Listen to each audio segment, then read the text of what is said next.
40 él asumió el trono, ¿no? Llegó a la mayoría de edad en esa época, que eran 15 años, y pudo hacerse cargo de Brasil. Así que imagínense qué diferente al resto de América fue Brasil. Ya nosotros vimos cómo en todos los países estaban constantemente, había guerra, enfrentamientos políticos. En Brasil había una autoridad muy fuerte y un orden político relativamente. Si bien hubo algunos intentos de separación, fíjense qué joven que era el emperador Pedro II, hubo algunos intentos de separación y sobre todo en el sur, en la región de Río Grande do Sul, que es la que limita con Argentina y con Uruguay.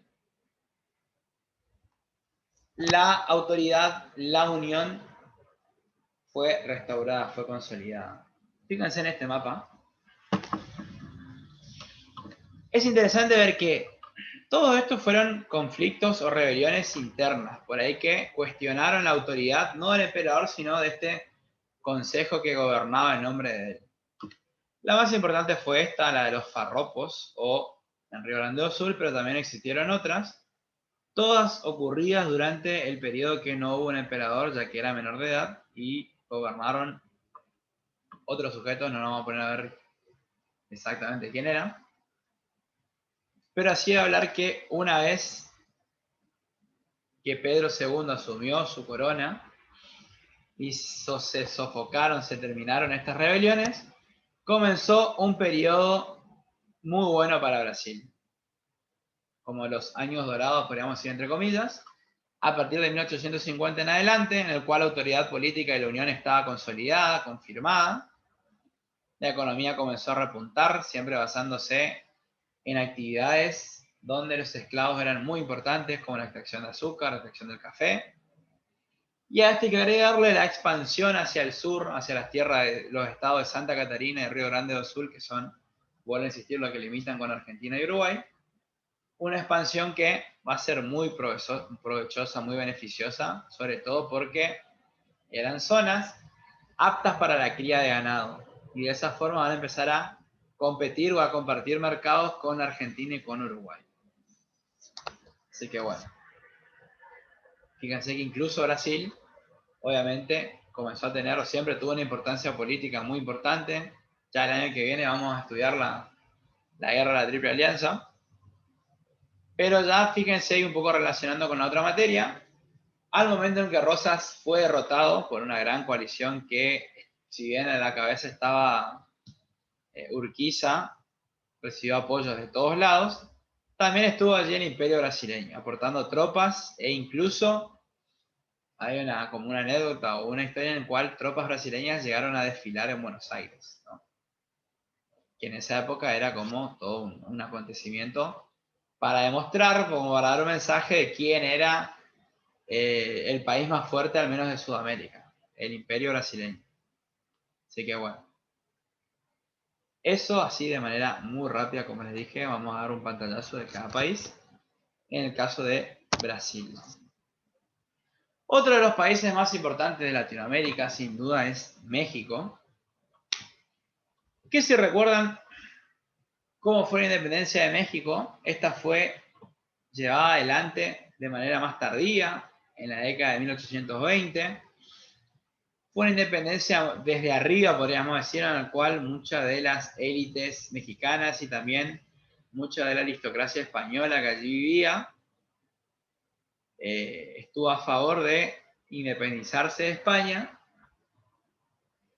y en la cual, al menos de manera momentánea, durante un par de años, México fue una monarquía. Si recuerdan, este señor Agustín Iturbide fue emperador de México, fue quien declaró la independencia y fue emperador de México algunos años, pero rápidamente los sectores liberales y republicanos se opusieron a este régimen y va a comenzar un periodo de inestabilidad política muy grande. Cuando ustedes lean, no se detengan mucho en México, porque lo más van a ver que durante muchos años, al menos hasta la segunda mitad, hasta el tiempo que estamos estudiando, van a ver que la historia de México fue muy valga la redundancia, muy inestable. Tuvieron en tan solo 30 años más de 50 presidentes que llegaban a través de golpes, que había muchas traiciones, muchas disputas, rebeliones, es decir, fue muy inestable. Pero si tenemos que destacar a alguien es a este señor, Antonio López de Santa Anna, un personaje histórico muy importante en la historia de México, la figura central de este periodo. Incluso fue él, si recuerdan, lo que vimos en las clases de Estados Unidos, quien va a enfrentarse primero a los rebeldes tejanos y después al ejército de los Estados Unidos. Lamentablemente fue derrotado, pero fue él quien lideró las batallas. Donde mejor se va a ver en México dos cuestiones que nosotros vimos comunes a todas las nuevas naciones. Por un lado, el enfrentamiento entre centralistas y federalistas, y por otro lado, el papel del ejército y sobre todo de los caudillos. Los caudillismos van a estar muy presentes durante todo el siglo XIX. Si bien Antonio López de Santa Anna fue el primero o el más importante, existieron muchos más, como este señor también, Guadalupe Victoria, quien fue electo presidente o primer presidente de México. Pero no, esto es nada más que algo como anecdótico, podríamos decir, porque después no nos vamos a poner a estudiar una asociación de presidentes, pero sí, la idea principal es que fueron años muy inestables de manera política. Sí podemos identificar algunos sectores, siempre va a haber una élite criolla, una élite mexicana, que va a basar su riqueza en las haciendas, es decir, en la agricultura y la ganadería, en la tenencia de tierras, algunos mineros. E incluso en México se llegó a expulsar a los españoles que habían nacido en Europa. Y también algo que hay que tener en cuenta es que México y también Perú y Bolivia tenían una población indígena muy, muy grande. Esto es un factor a tener en cuenta, que la población indígena y mestiza era la mayoritaria, 80-90% de la población, y va a explicar mucho que, por un lado, no haya existido una gran migración como por ejemplo tuvo la Argentina, ya que había una enorme cantidad de personas disponibles para mano de obra para trabajar, y también de que haya sentimientos nacionalistas y anti-extranjeros, por así decirlo. O sea, la nación mexicana se identificaba como una nación indígena, al menos la mayoría de su población era indígena, y muy pocos blancos, entre comillas, pertenecientes a una élite gobernante. Así que bueno. Fíjense que cuando vayan a leer el texto, tengan en cuenta, no se detengan en cada una de las personas, el nombre propio que estuvo, pero sí en estas cuestiones puntuales. Como por ejemplo, cómo durante toda esta etapa existieron diferencias entre los conservadores, llamados escoceses, o centralistas, y los liberales / federalistas, llamados yorquinos, ya que tenían el apoyo de los Estados Unidos.